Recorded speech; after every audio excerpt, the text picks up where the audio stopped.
وہ تو رحمت بن کے آئے ہیں سبھی کے واسطے، وہ تو رحمت بن کے آئے ہیں سبھی کے واسطے، وہ تو رحمت بن کے آئے ہیں سبھی کے واسطے، وہ تو رحمت بن کے آئے ہیں سبھی کے واسطے، ہو نہیں سکتے کسی کے، ہو نہیں سکتے کسی کے بھی پرائے مصطفیٰ۔ اب آئیے اس کے بعد میں یہ چاہتا ہوں کہ جس مقصد کے تحت اس مجلس کا انعقاد ہوا ہے اس مقصد ہی کے تحت ابھی بہت سی باتیں آپ نے سماعت فرمائی نظم کی شکل میں، اب آئیے تقریر کی شکل میں آپ حضرات کے سامنے انہی باتوں کو اور ان کے علاوہ مزید بہت ساری باتوں کو قرآن حدیث کی روشنی میں آپ حضرات کے سامنے پیش کی جائیں۔ اس کے لیے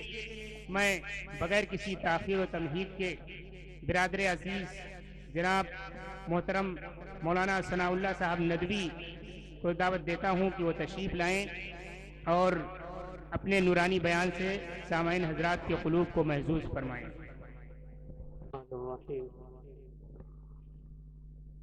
الحمد للہ رب العالمین والصلاة والسلام علی سید الانبیاء والمرسلین محمد وآلہ وصحبہ اجمعین، اما بعد فاعوذ باللہ من الشیطان الرجیم، بسم اللہ الرحمن الرحیم۔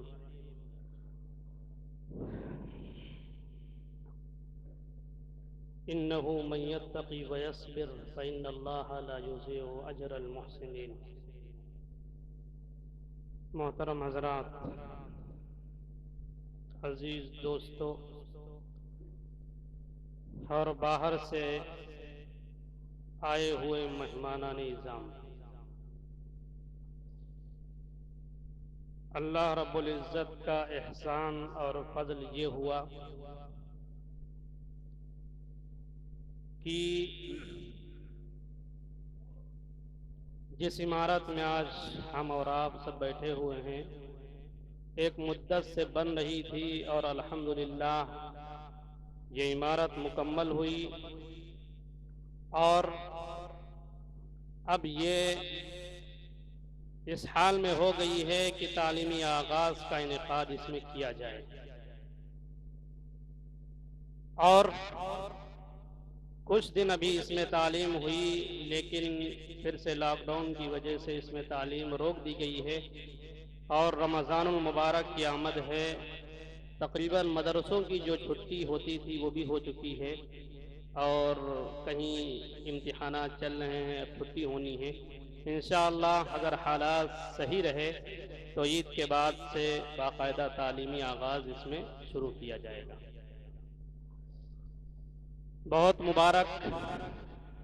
ہیں وہ لوگ جن لوگوں نے اس میں تعاون کیا، محنت کیا، دن رات اس میں لگے رہے، ان تمام لوگوں کے لیے اس عمارت کو اللہ رب العزت نے صدقہ جاریہ بنا دیا ہے، اور جب تک کہ یہ عمارت برقرار رہے گی، تعلیمی آغاز یعنی تعلیمی سلسلہ جاری رہے گا، انشاءاللہ ان کو ہمیشہ اس کا ثواب ملتا رہے گا۔ دوستو، آج جب ہم دنیا پر نظر ڈالتے ہیں تو یہ بات صاف طور پر واضح ہو جاتی ہے کہ صرف اسلام ایسا مذہب ہے جس پر چاروں طرف سے جلغار ہو رہی ہے، ہر ایک اس کے پیچھے لگا ہوا ہے، اور جب ہم تاریخ اور سیرت کی کتابوں کا مطالعہ کرتے ہیں تب بھی یہ بات صاف طور پر واضح ہوتی ہے کہ اسلام کے دشمن ہر دور میں رہے ہیں اور رہیں گے، جب تک دنیا رہے گی اسلام کے دشمن رہیں گے، جب تک قرآن رہے گا، یعنی جب تک دنیا برقرار رہے گی، قرآن کے دشمن رہیں گے، حفاظ کے دشمن رہیں گے، علماء کے دشمن رہیں گے۔ برقرار جب تک کہ یہ دنیا رہے گی تب تک کہ اسلام کے ماننے والوں کو پریشان کیا جاتا رہے گا، ستایا جاتا رہے گا۔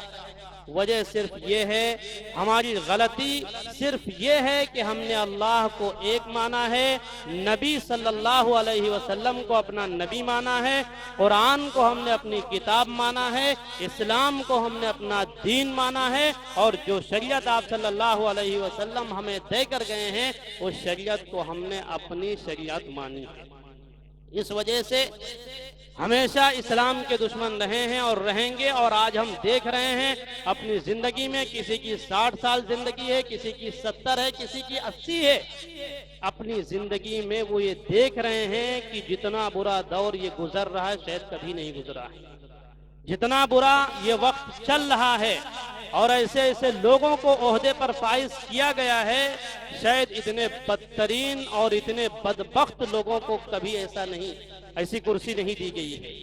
یہ اس بات کی دلیل ہے کہ اللہ تبارک و تعالی ہمارا امتحان لے رہا ہے۔ جب حضرت یوسف علیہ السلام جیل میں تھے، ان کے تمام بھائیوں کو جب پورا راز پتہ چل گیا، تقریباً ہر ایک ان کا حضرت یوسف علیہ السلام کا قصہ سن چکا ہوگا یا سنتا رہتا ہوگا، کچھ لوگ پڑھتے بھی رہتے ہوں گے کہ کس طرح سے اللہ تعالیٰ نے ان کی آزمائش کی ہے۔ جب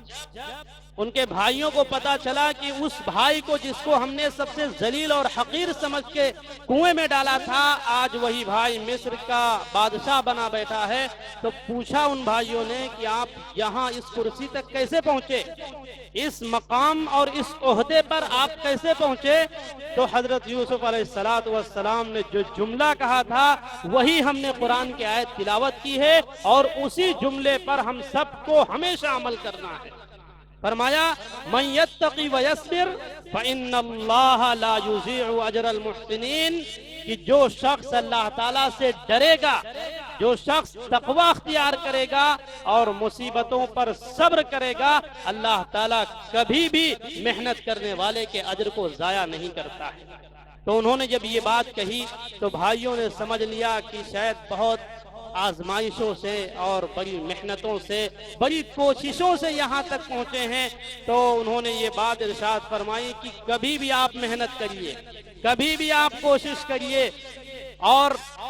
مصیبتوں پر صبر کرتے رہیے، اللہ تعالیٰ آپ کا صبر کرنا، مصیبتوں کو جھیلنا، برداشت کرنا ضائع نہیں کرے گا، لیکن شرط ہے کہ اللہ تعالیٰ سے ڈرتے رہیے۔ ایسا نہیں ہے کہ جب اللہ تعالیٰ کبھی کوئی مصیبت دے تو ہم واویلا مچائیں، دوسروں سے کہتے پھریں کہ صاحب اللہ تعالیٰ نے کچھ دیا ہی نہیں اور ہم تو فقیر و قلاش ہیں۔ قرآن کریم کی ایک آیت کے اندر اللہ تبارک و تعالیٰ نے صاف یہ بات ارشاد فرمائی ہے، یا ایھا الذین آمنوا استعینوا بالصبر والصلاۃ، کہ اے ایمان والو اللہ تعالیٰ سے مدد چاہو نماز کے ذریعے سے اور صبر کے ذریعے سے۔ اور اللہ تعالیٰ نے یہ بھی فرمایا کہ ہم تمام مسلمانوں کو آزماتے رہیں گے، ہمیشہ آزماتے رہیں گے، کبھی ان کے بچوں کو بیمار کریں گے، کبھی بھوک اور فاقے کی حالت ان پر ہم لاگو کریں گے، تو کبھی ان کو ہم ایسا پریشان کریں گے کہ قریب ہوگا اپنے ایمان سے پھر کے مرتد ہو جائیں۔ ایسی حالت میں ہمیں صبر کرنا ہے، اپنے ایمان پر برقرار رہنا ہے، اپنی نمازوں کی پابندی کرنا ہے، اپنے حقوق کی ادائیگی کرنا ہے۔ آج خاص طور سے جب ہم دیکھتے ہیں ایک چھوٹا سا گھر ہے، 2-4 لوگوں کی فیملی ہے، اس کے اندر بیٹے کی باپ سے نہیں بن رہی ہے، باپ کی جو ہے بچوں سے نہیں بن رہی ہے، اور جو ہے باپ کی بیوی سے نہیں بن رہی، کسی کی ماں سے نہیں بن رہی ہے۔ سب سے اصل وجہ یہ ہے کہ ہم نے اپنے گھر کا جس طرح سے ماحول بنا رکھا ہے اس ماحول کا اثر کہیں نہ کہیں پڑے گا۔ جس طرح ہم نے محنت کی ہے اسی طرح ہم پھل کاٹیں گے۔ اگر ہم نے محنت اچھی کی ہے تو انشاءاللہ گھر کا ماحول دیندار ہوگا، اچھا ماحول ہوگا، مدرسوں کے اندر اگر اپنے بچوں کو ہم نے بھیجا ہے، مدرسے کی وہ محنت جو ہم نے بچے کے لیے بچپن میں کی ہے، یعنی بچہ جب 4 6 سال 8 سال 10 سال کا تھا تو مدرسے میں اگر گیا، 2 3 سال بھی اگر اس نے تعلیم حاصل کی ہے تو کہیں نہ کہیں اس کا اثر ہوگا، کہیں نہ کہیں باپ کی عزت کرے گا، کہیں نہ کہیں ماں کا ادب کرے گا، کہیں نہ کہیں بھائیوں کا جو ہے ادب کرے گا، ان کے مقام و مرتبے کو پہچانے گا۔ لیکن دوستو، اگر ہم یہ سوچیں کہ ہم آرام سے بیٹھے رہیں، بچے ہمارے آسانی کے ساتھ ولی اللہ بن جائیں، کبھی نہیں ہوگا، تاریخ میں ایسا کبھی نہیں ہوا ہے۔ اگر ہم تہجد گزار ہیں تو بچے انشاءاللہ نمازی خود بخود بن جائیں گے۔ گھر کے ماحول کو دیکھیں گے، اگر ماں فجر کی نماز میں سو رہی ہے تو بچہ کبھی ماں کے جو ہے ڈانٹنے ڈپٹنے پہ وہ سدھر نہیں سکتا ہے، لیکن ماں اگر اٹھ کر نماز پڑھ رہی ہے، بچے کو بھی اٹھا رہی ہے، بچہ 1 دن 2 دن 4 دن نمازوں میں سو سکتا ہے، لیکن وہ دیکھے گا کہ میرے گھر میں دینی ماحول ہے، ماں اٹھ کر نماز پڑھ رہی، ہمیں اٹھا رہی ہے، قرآن کی تلاوت کر رہی ہے، تو پھر بچے پر اثر آئیں گے۔ اگر ابھی نہیں آئیں گے، 2-4 سال کے بعد جب اس کی عقل بڑھے گی تو ضرور انشاءاللہ اس کے اثر آئیں گے۔ ایک واقعہ ایسا ہے، اتفاق سے یاد آ گیا، ہمارے ایک دوست ہیں، انہوں نے جمعہ کے دن ہم نماز پڑھانے کے لیے جا رہے تھے، اس وقت اسی محلے کا یہ واقعہ تھا، انہوں نے ہمیں بیان کیا تھا اور بتایا تھا کہ اس محلے میں ایک صاحب تھے، بہت نمازی تھے، پرہیزگزار تھے۔ ہم جس وقت وہاں پر اس محلے میں آئے تھے تو وہاں پر اس ٹائم نہیں تھے، ان کا انتقال ہو چکا تھا، اللہ ان کی قبر کو نور سے منور فرمائے۔ انہوں نے اپنا واقعہ اپنے امام صاحب کو بتایا اور یہ کہا کہ امام صاحب، ہماری حالت بہت بدتر تھی۔ سن 70 اور 80 کے آس پاس میں یہ تھا کہ ہم لکھنؤ میں رکشہ چلایا کرتے تھے اور کبھی کبھار نشہ بھی کرتے تھے، لیکن ہماری اہلیہ کا حال یہ تھا کہ وہ نمازی تھی، اور ہم جب بھی نشہ کر کے آتے تھے اہلیہ پر بہت ظلم کرتے تھے، کبھی مارتے پیٹتے تھے، کبھی گھر سے بھگا دیتے تھے، کبھی کھانا ہی نہیں کھلاتے تھے، کھانا بنا کے رکھتی تھی، ہم خود کھا جاتے تھے، اس کو بھوکا سونا پڑتا تھا، لیکن اس نے صبر کیا اور تقوی اختیار کیا۔ تو انہوں نے کہا ایک بار تو ہم نے ظلم کی حد پار کر دی، ہم لوگ دونوں میاں بیوی دونوں بیٹھے جو ہے انگیٹھی سے آگ سے تاپ رہے تھے، سردی کے دن تھے، کسی بات میں آپس میں رنجش ہوئی، ایک دوسرے میں کہا سنی ہوئی، تو پوری انگیٹھی یعنی جس تسلے میں آگ رکھی ہوئی تھی ہم نے اس کے اوپر ڈال دیا۔ یہ ہم نے اس کے اوپر ظلم کیا، پھر بھی اس نے صبر کیا، ہمارا ساتھ نہیں چھوڑا، ہمارا گھر نہیں چھوڑا، ہمارے ساتھ رہی، اللہ سے دعا کرتی رہی۔ تو انہوں نے ہی کہا کہ میں کبھی نماز پڑھنے نہیں جاتا تھا، کبھی نماز نہیں پڑھتا تھا، اور نماز کا جب نام میں سنتا تھا تو میں برا بھلا کہتا تھا، نمازیوں کو دیکھ کے میں ان پر چڑھتا تھا، لیکن میری بیوی میرے لیے دعا کرتی تھی۔ بچے خاموش ہو جائیں بھائی، بیٹھ جاؤ بیٹھ جاؤ بھائی۔ تو وہ یہ کہہ رہے تھے کہ بیوی جو ہے